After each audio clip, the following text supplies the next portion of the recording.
શું નામ બા તમારું? કુસુમબેન. કુસુમબેન, ક્યાંથી આવ્યા બા? અમદાવાદથી. અમદાવાદથી આવ્યા છો? કેટલી ઉંમર થઈ બા તમારી? મારી 72. 72 થઈ ગયા. કોણ છે તમારા ઘરમાં? કોઈ નથી. કોઈ નથી. ક્યાં ગયા ઘરના બધા? 2 દિયરો તો અમેરિકા છે. અચ્છા, દિયર અમેરિકા છે. અને તમારો દીકરો? દીકરાઓ તો બધા ગયા. ઓફ થઈ ગયા. હમણાં રિસેન્ટલી બી દીકરો ઓફ થઈ ગયો તમારો? અને તમારા હસબન્ડ? એ ઓફ થઈ ગયા. એ બી ઓફ થઈ ગયા. એટલે ઘરની આખું ઘર ખાલી તમારું? તમે એકલા જ? તો પછી જમવાનું બા કેમનું થતું હતું? તો બહારથી લાઈન ખાતો. બહારથી લઈને ખાતા હતા? આ તમારા શું છે? આ ભત્રીજી થાય. ભત્રીજી છે. અને આ કાકા છે? આ ભાઈ થાય. તમારા સગા ભાઈ છે? ના, મારો સગા ભાઈ તો ઘેર છે. અચ્છા, કાકાના દીકરા. કાકાના દીકરા છે. ઓકે. હવે 10માં મૂકવા આવ્યા છે તમને? હા. તો રહેશો તમે અહીંયા આગળ? ગમશે? હો. તમારી ચલાતું તો છે નહીં? તો ચાલીશું. ચાલશો? હિંમત રાખવી પડશે, બરાબર ને? હા.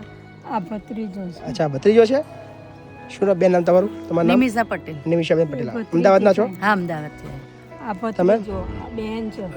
મને એક વસ્તુ ખોટું ના લાગતા, તમે આટલા બધા મૂકવા આવ્યા છો, તમે આટલા બધા થઈને બાને ના રાખી શકો?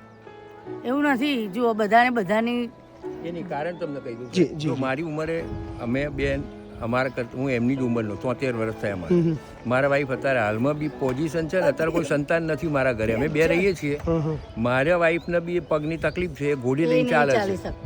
હવે એ અમે રસોઈવાળા બંધાયા છે. તો રસોડા બંધાયા તો અમને ના રાખી શકો? એ પણ રાખવાની વાત, બીજું બધું કઈ રીતે કરી શકીએ? કોઈ કામ બીજું તો જાતે હું કરું છું. એ તો આ બધું એમનું તો જાતે કરી લે છે ને? નહીં તો ઘર કઈ રીતે ચાલે? આ બધું મારા એકલાને જવાબદારી આવે. અચ્છા, એવું છે. વાત સાચી છે. ના ના, કશો વાંધો નહીં. અને આ ફઈએ એકલા છે, એમને કોઈ નથી. ના ના, કોઈ બધા જીવનમાં દુનિયામાં બધા એકલા જ છે. કોઈ ચિંતા નહીં બા કુસુમબા, શાંતિથી આપણા વૃદ્ધાશ્રમમાં રહેવાનું, કોઈ ચિંતા નહીં. આ દુનિયામાં બધા એકલા છે. તમે જેવા એકલા છો ને એવા બધા એકલા છે. એકલા આયા ને એકલા જવાનું, હા, એ તો છે. બરાબર ને? કોઈ વાંધો નહીં. ચલો, હા ને.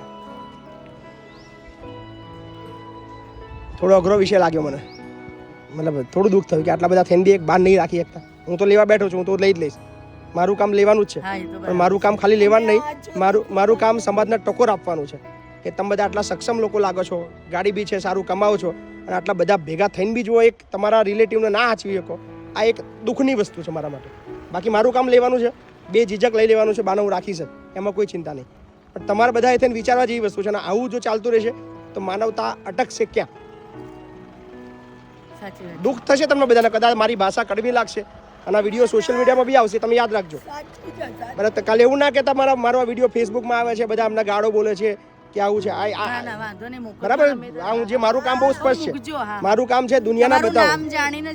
બસ. ના ના, હું રાખવા બેઠો છું. પણ તમે ચોક્કસથી વિચારજો કે આ છે ને આટલા કાલે તમે બી ગઢા થવાના છો. તમે આ જ સંસ્કાર મૂકશો તો તમારી બી આ દશા આવશે.